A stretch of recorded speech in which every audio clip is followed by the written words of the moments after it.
Hello guys, what's up? So I'm back again for another tutorial video.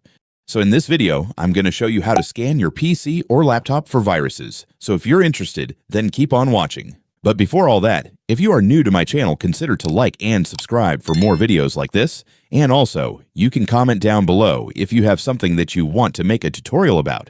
So without further ado, let's start the tutorial. So first, open the Windows search bar and search for settings. Once you find it, open it. And once you're on settings, just go to the privacy and security section. And then open Windows Security.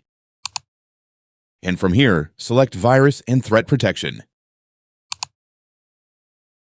Once you're here, you'll see your current security status and the available scanning options. To start a virus scan, simply click Quick Scan.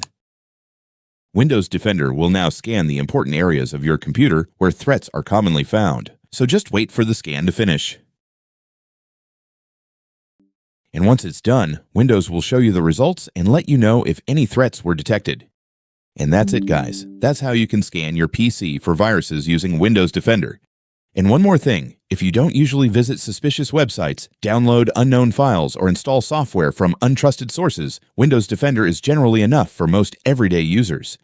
But if you want additional or more advanced protection, you can also look into reputable third-party security software such as Malware, Bitdefender, and more.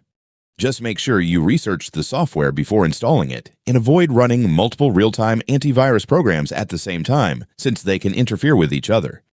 And so that's just how you do it, guys. Now that you've watched this video, you can now do it yourself. So that concludes for our tutorial video for today. Thanks for watching. Goodbye.